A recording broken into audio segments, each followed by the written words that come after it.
had a sorting through of your favorite songs, and that song right there is why Josh was a pivotal person to be at that meeting, because I think Josh is probably the only person that could have led that one. You did a good job on it. It sounds like it's pretty easy. I don't think it's too difficult. It's all about knowing the parts and knowing who's supposed to do what. But we look forward to the songs. And like I said, if you had not turned one in, I think we ended up with 19 when it was all said and done. I got one after the fact, Josh. But if you haven't turned one in, you can still give it to us, and we'll do that as well. How many times have you asked or said to someone, I'm going to church today? I'm going to church this evening.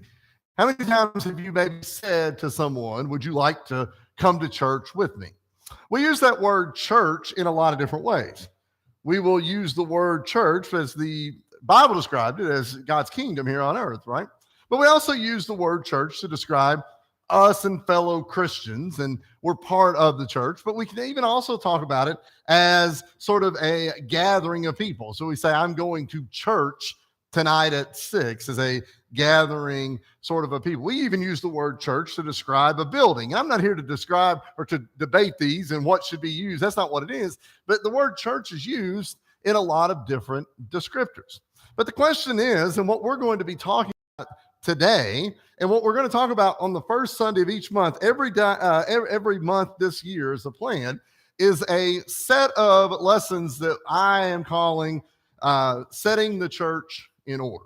Okay, what makes up the church? And so that's what our goal is. And for today, we're asking the question, what is the local church? Okay, what is the local church? So we're not necessarily thinking about like our other Christians that are in, other places, and, people that we're communicating with, when in mission work or something like that. That's not really what our focus is on today, but rather our focus is on determining what is the local church. These people that you see, that if you look around the room and you can see who it is. I want us to start though with a few sort of facts about the church. Facts are things that we're laying out. These are sort of agreed upon things, right? We're not really going to debate anything on here. We can go to book, chapter, and verse and point these things out to you. Let's start with the first one.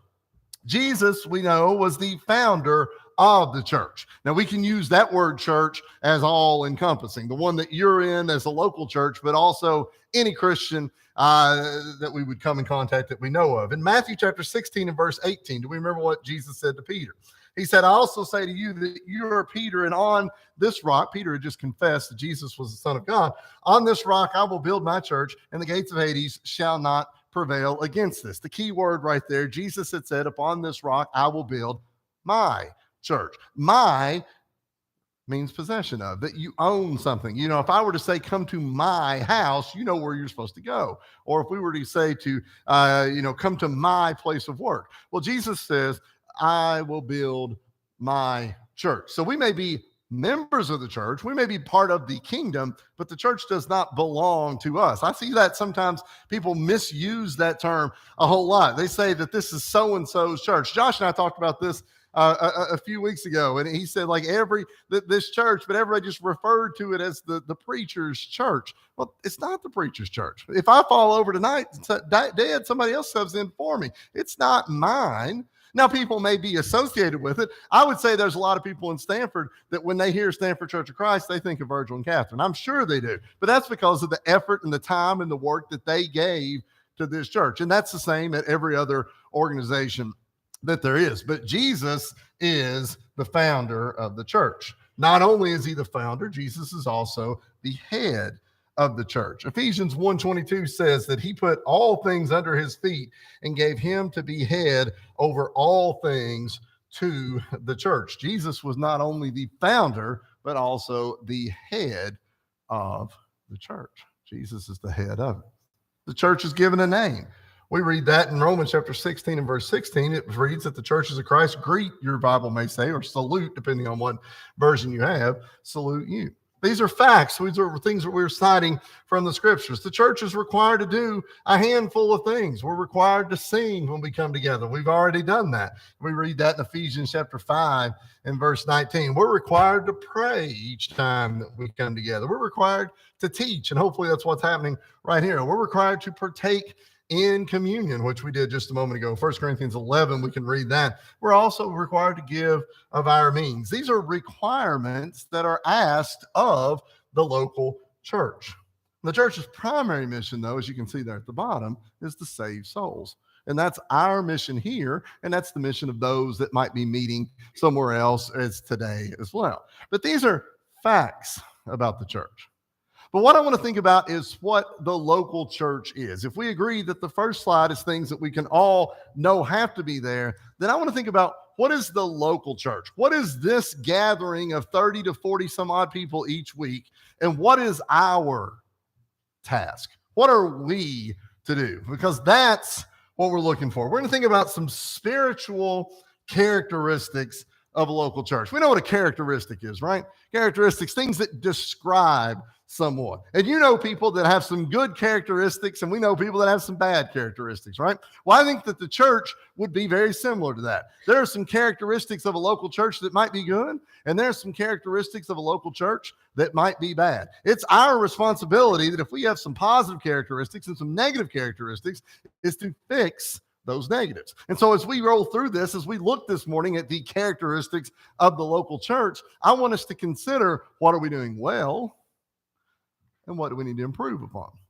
And you might say, well, this is the job of the elders. Well, it is the job of the elders, but it's the job of everybody within the local church. And our responsibility, our improvement in the local church can only be made if we're all striving to be better at whatever it might would be. Let's start with characteristic number one, a little more focused. It's composed of saints who work together. Think about that for a second. The Bible describes Christians as saints, right? Not as somebody who's been elevated, a singular person who did this or that, but all people are described as being saints. We gather together as saints. A collection was made of the saints. You may remember, it's not something that's venerated after we die, but it's something that happens while we are here. It's composed of saints who work together. But I want to think about how difficult that can be. Let's turn to Acts chapter 9 real quick.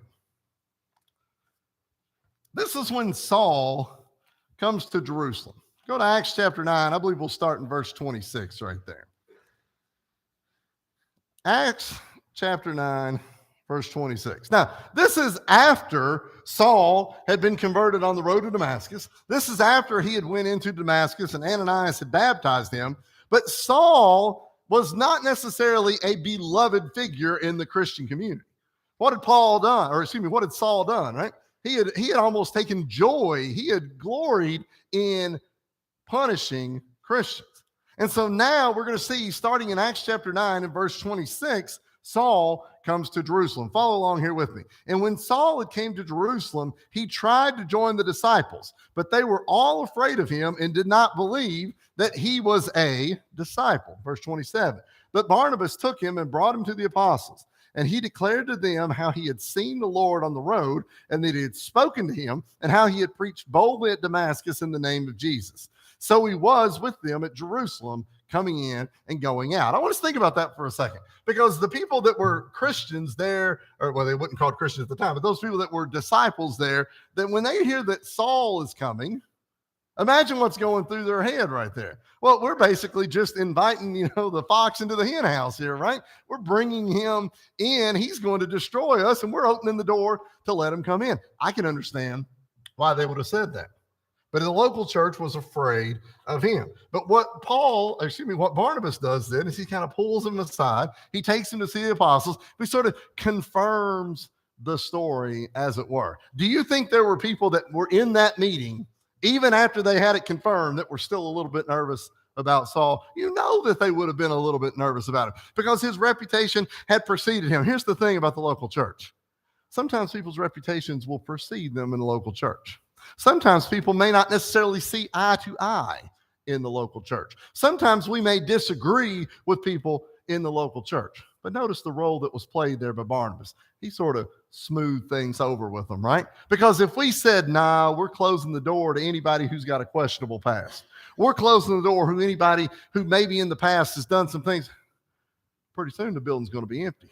There won't be nobody there. So we may not always know what the past is, but the local church's responsibility is to meet and greet. And what if Barnabas had pulled Saul aside and they realized, this is just a trick? Well, you got to think about that as a Christian as well. As the local church has to consider that's the role of the elders. But our responsibility is to be welcome and opening to all who might come together to worship. That's a characteristic of the local church. Second, the local church is local, right? It's got to be local, right? There can't be a local church if it's not actually local. That complicates things. There are people I know that would like to worship, but there is nothing local for them. You know, I think about the Morgan man that was here a few weeks ago, and Kevin, you said he has to go an hour or something to church. There's not where they live. You have to go a long ways, and that's something that we have to keep in mind, if we move or whatever, but the local church needs to be local. We live in an area where there are lots of local churches. There's a local church across the highway over there, and you may drive past one on your way to church in the morning. Paul wrote in Romans chapter 16 and verse 5, greet the church that is in their house. That's about as local as it can get, right? The first churches, they met from house to house. They didn't meet in these kind of buildings. This building didn't exist at the time.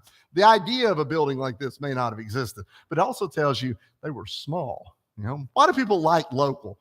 Why do you see when you see people that say, I raise honey, this is locally made or it's made here? We like that because it's probably done by somebody that we know, somebody that we can relate to or connect with. When there's a label on it that says it was made in China, that doesn't really, we can't resonate with that. But the local church is local. When they met from house to house, it was because there was a small number of people, but they met, they gathered together. Paul wrote in our scripture reading just a minute ago that Jimmy said that saints in every place who call on the name of Jesus Christ. It means there's saints everywhere. It's not feasible for me and you to go to church every morning or every week in Oregon, North Dakota, or Florida.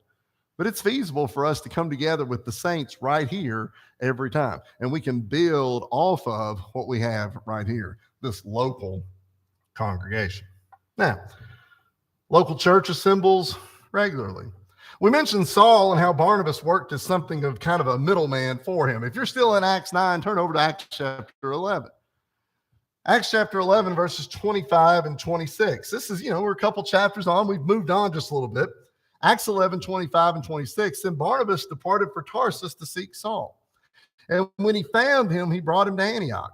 So it was for a whole year they assembled with the church and taught a great many people. And the disciples, as we read there in chapter 11, were first called Christians at Antioch. When that verse right there in verse 26, it doesn't say and they were occasionally brought together. They drifted in and out. It says there for a whole year they assembled together. That's the responsibility of the local church. The local church has to assemble together. We can say this is the local church. We'll meet twice a year. That's not assembling together. That's not what that is. All our responsibility right here is to assemble together. And we look at Paul. Remember Paul just a minute ago? He was a little bit, they're nervous about him. Now they're meeting with him the whole year. And the word Christian is first used to describe those people that he was with. Well, he grew a lot, right?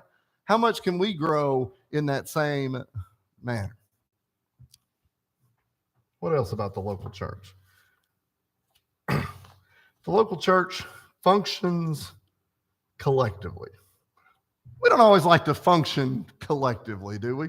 I can do it myself, right? How many of you know people that say that, right? How many of you are people that say that? I can do it myself. Well, there's some truth to that's necessary, that we need to be strong-willed, we need to be determined and all of that.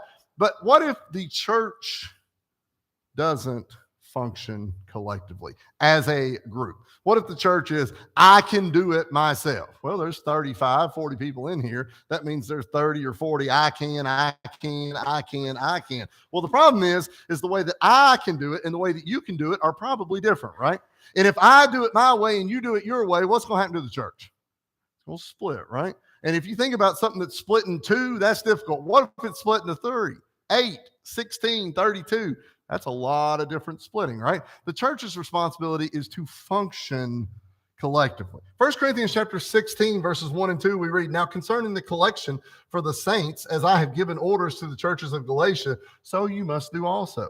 On the first day of the week, let every one of you lay something aside, storing up as he may prosper, that there be no collections when I come." He's talking about here about giving to the church. See, he's saying we're going to give, we're going to work as a group. This pile right here is not an individual pile. This pile is a collective group of people, and that there's no collections when he comes. So what we're saying is that we're preparing for that. We're laying by in store is the term that we sometimes use. We are preparing the church for the future. There are people that have given in this plate that no longer exist. They've passed on.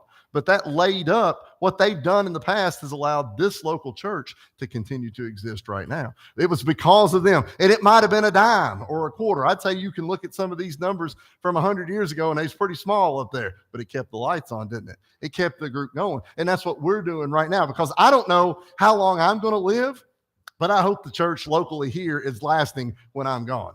And by doing that, by working collectively as a group to contribute, to give, not just money, but our time, our effort, our work, by working collectively, we'll keep the local church going.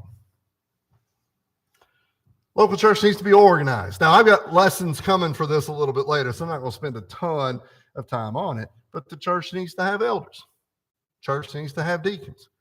The church needs to have an evangelist or a preacher. But the church also has to have you. It's an empty club if you've got 2 elders and no people. It's an empty group if I'm standing up here talking to empty seats. It has to have you right there as well. That's the organization that we look at. It has to be, and the last one there, independent and autonomous. Do we know what those words mean? Know what it means to be independent? What it means to be independent, you can kind of go at it on your own, right? You can kind of go at it on your own. Well, why is it important for the church to be independent? Well, it's odd when we've literally just talked about the collective importance of everybody working together.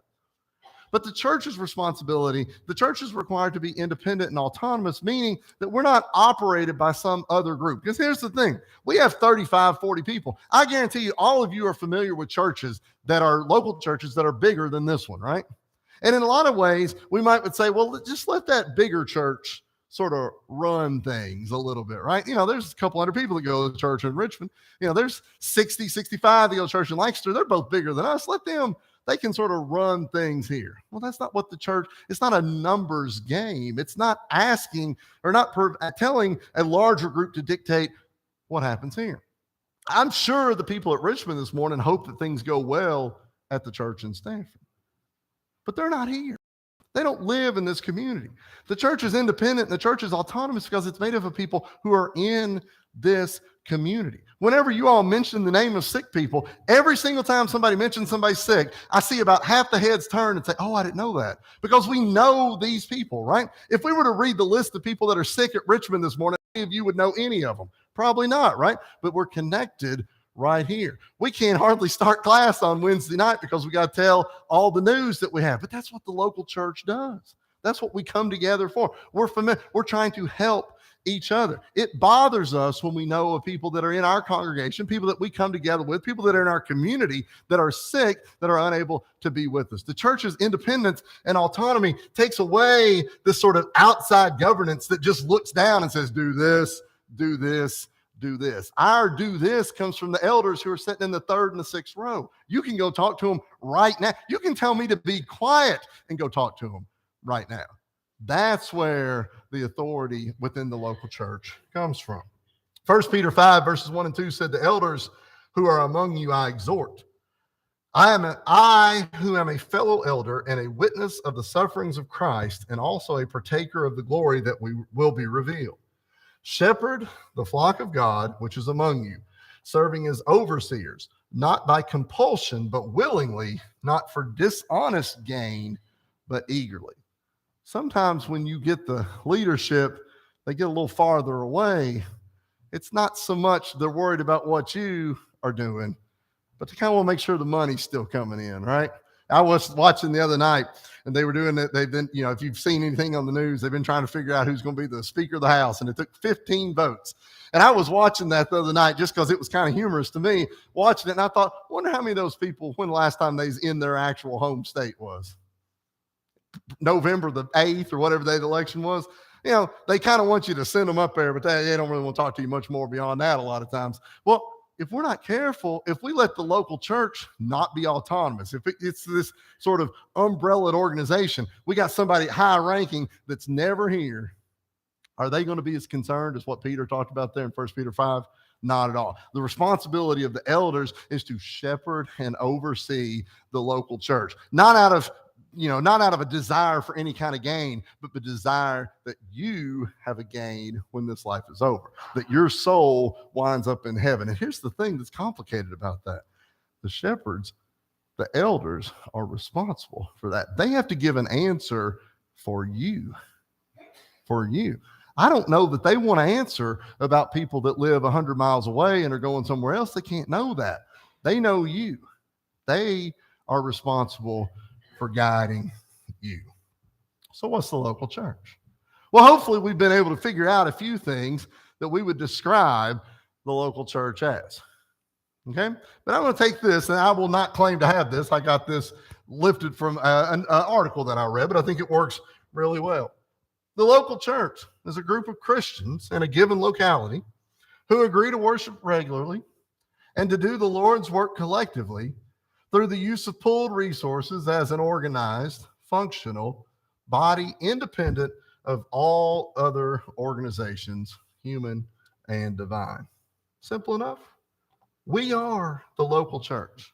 When you say I'm going to church, you may be talking about the building, you may be talking about the gathering, but what you're really saying is I'm going to spend an hour or 2 hours together with 30 or 40 of my closest people, 30 or 40 people that love me, that want me to be as successful as I can be, that want me to be as healthy and as happy as I can be, and they're going to lean on me, and I can lean right back against them and just make each other stronger, because without you, without the saints, there is no local church. You are a necessity. I hope we can take that. I hope we can go with us as we go throughout this week. And I hope as we talk about these local church issues over the rest of the year here once a month, I hope that we'll be able to learn a little bit more about the responsibility, because we're going to dive deeper into the responsibility of the elder and the deacon, but also of the members, of the teachers, of the whoever it might be. We're going to look at all of that. The only question is, do you want to be part of it? Because you're not part of the local church until you're part of the local church, all right? And if you look around, there's plenty of room for you. And if there's not, we'll add some chairs in, because there's always room for more within the local church. Whatever we can do for you, if it be anything we can do to help, we invite you to come while we stand and sing. When he comes in glory by and by, for the song of praise will be out, when he comes.